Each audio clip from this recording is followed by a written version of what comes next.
हिजाब और नकाब प्रतिबंधित किया जाना कहीं ना कहीं सभी धर्म के लोगों को धार्मिक आज़ादी मिली हुई है। मुस्लिम वर्ग की महिलाएं हिजाब और नकाब पहनती है। क्या आप सोच सकते हैं कि एक आम सी दुकान का नियम अचानक राजनीतिक और संवैधानिक बहस का विषय बन जाए? ये वही जगह है जहां लोग अपने आभूषण खरीदने आते हैं, लेकिन अब चेहरा ढका होने पर प्रवेश ही रोक दिया गया है। बिहार में सभी ज्वेलरी यानी सोने चांदी की दुकानों में एक नया नियम लागू किया गया, जिसमें हिजाब, बुर्का या नकाब, मास्क, हेलमेट या किसी भी तरह से चेहरा ढका हुआ हो तो ग्राहक को दुकान के अंदर प्रवेश नहीं मिलेगा जब तक वे अपना साफ चेहरा न दिखाते।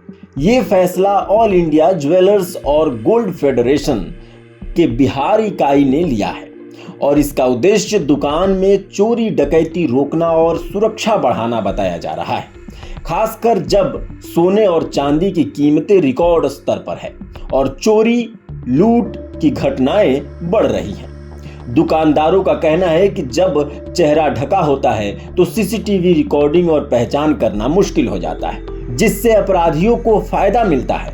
साथियों, मैं all India jewellers and gold Smith federation का प्रदेश अध्यक्ष अशोक कुमार वर्मा। कल हम लोगों ने अपने ज्वेलर्स के पूरे जिला के जिलाध्यक्षों के साथ एक जूम पे मीटिंग करके सुरक्षा की दृष्टि से एक निर्णय लिया गया कि कोई भी ग्राहक हमारे यहाँ पूरा फुल हेलमेट या मास्क या मफलर और महिलाएं या हिजाब लगा करके जो दुकान पे आना चाहेंगी ज्वेलर्स की दुकान में, हम उनसे अनुरोध करेंगे कि कृपया स्वयं इसको उतार निकाल करके अपने चेहरे को छिपा करके मेरे दुकान में ना आवें। ऐसा निर्णय इसलिए लिया गया है कि अभी कुछ दिन पहले बॉम्बे में, महाराष्ट्र में 4 बुर्का पहन करके अपराधी दुकान में गए और उनके यहाँ डकैती डाली और दुकानदार की हत्या कर दी। ये निर्णय झांसी जिले में भी ले लिया गया है और राजस्थान के जोधपुर में भी लिया गया है।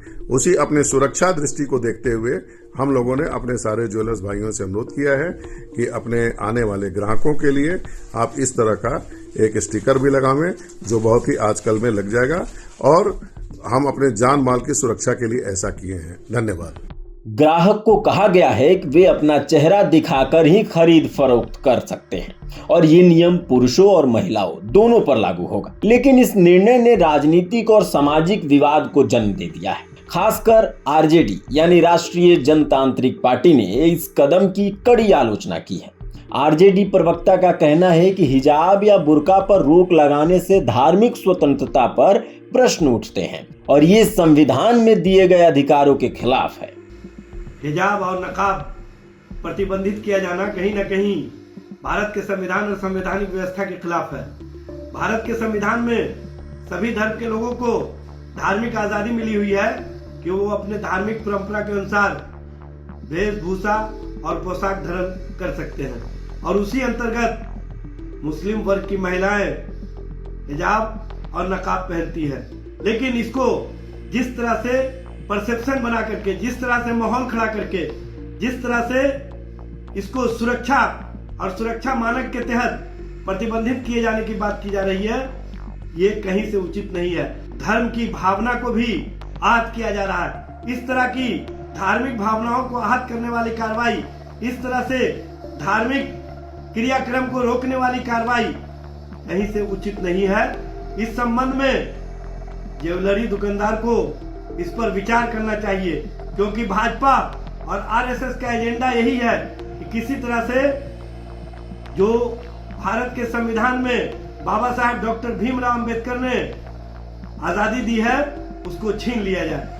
उन्होंने कहा कि सुरक्षा के नाम पर धार्मिक संवेदनाओं को ठेस पहुंचाना गलत है और इस निर्णय को तुरंत वापस लिया जाना चाहिए। इस पर बहस ये भी हो रही है कि क्या ये कदम सिर्फ सुरक्षा कारणों से लिया गया है या इसका कोई सामाजिक धार्मिक पक्ष भी है।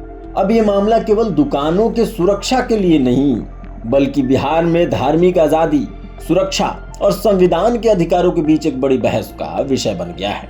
आने वाले दिनों में इसका असर सिर्फ बाजारों पर नहीं बल्कि सामाजिक और राजनीतिक माहौल पर भी दिख सकता है। क्योंकि लोगों के व्यक्तिगत अधिकार और सार्वजनिक सुरक्षा के बीच संतुलन अब प्रमुख चर्चा का हिस्सा बन चुका है।